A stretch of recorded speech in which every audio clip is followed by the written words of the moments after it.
So in this video, we're going to be covering 10 big Armored Core 6 mistakes you're probably still making. And if you want to look at it as though they're not mistakes, you can also look at them as tips and tricks. I'm not trying to tell you what to do. I'm not trying to tell you you are a bad player. I'm just simply pointing out things that I've made mistakes with in my time with the game to hopefully help some of you avoid making the same mistakes. And starting off with number 1 is not completing the training. You have different types of training available, and not completing it is going to stop you getting further practice of being an AC/mech pilot, but it's also going to stop you unlocking weapons to use in missions, because once you complete a training protocol schedule, whatever you want to call it, you basically complete a session of training, it's going to unlock a new weapon for you to use. So make sure you utilize them. It's going to give you practice, it's going to give you new weapons. They don't take too long, they are 100% worth doing. Then we have not saving your mech loadouts. In Armored Core 6, there is a feature, it's called AC Data. You go into that menu, into that screen, whatever you want to call it, and you can save loadouts for the parts you have equipped on your mech. You can have multiple, and if you don't save your parts, then you're going to have to manually change parts off your mech every single time you want to try something new. Whereas if you, for an example, you build an agile, really quick mech, and you want to keep hold of that mech, but you want to try something different, you set up a big, bulky, slow tank sort of mech, then you can just easily switch between the two instead of having to manually change everything. All you have to do for these mech loadouts to work properly is to make sure you have all of the parts available. As long as you have them available, it's simply just clicking on each of the different loadouts and switching the parts out automatically. So not saving your mech loadouts is mistake number 2. So basically, when you die in Armored Core 6, you have a choice of restarting at the last checkpoint, restarting the entire mission, but there is also the assembly screen. When you're in here, you can switch out weapons. If you're running the bazooka and it's not doing anything for you in that mission, you can switch out to a melee weapon or whatever you want, whatever you have available. So not using that assembly screen when you are dying, if you're struggling in the mission, is a mistake. Then we have forgetting about your shoulder-mounted weapons. I've seen a lot of people playing this game forgetting that they have weapons mounted on their shoulder.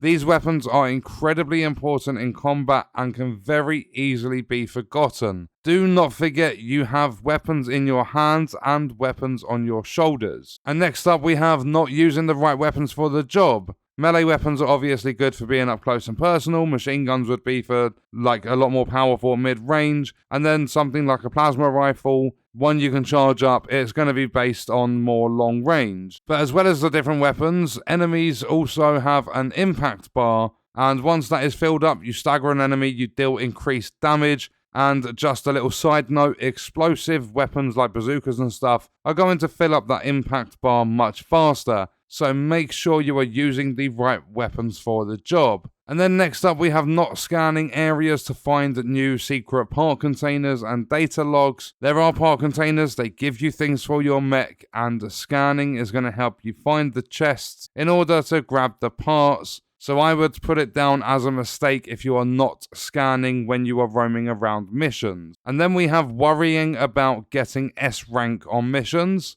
Missions can be replayed at any time, so I wouldn't go worrying about getting an S rank until you are much more comfortable with the game.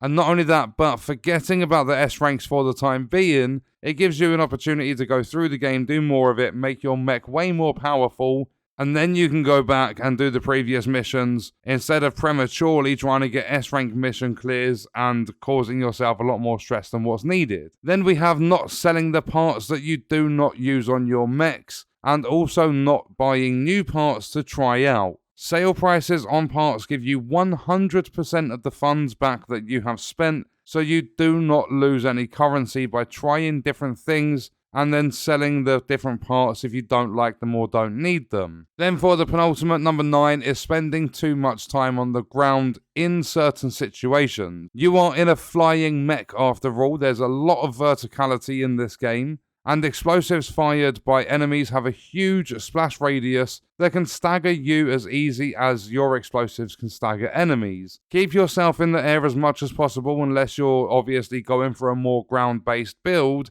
And the little side note for this one is that buying different parts can give you much bigger boost capacities and stuff that will let you stay in the air much longer. It's not always going to be as bad as it is like within the tutorial mission or the intro mission to the game. And then last but definitely not least, number 10 is not manually reloading your magazine-based weapons before fights. If, for an example, you have an assault rifle in your right hand, if you're playing on keyboard and mouse, you can hold down your R key on your keyboard and press the fire button at the same time to manually reload the weapon before you engage in combat with enemies. It's going to be really, really beneficial, because if, for pure example, you're running 2 assault rifles, like one in your left and one in your right hand, and they've both got 3 rounds left in the mag, you're going to be sat there reloading at the start of a fight whilst enemies are dealing massive amounts of damage to you. So hold down that R key, press your fire buttons, reload your weapons before you jump into combat, and it's only going to benefit you. And that is 10 big Armored Core 6 mistakes you are probably still making.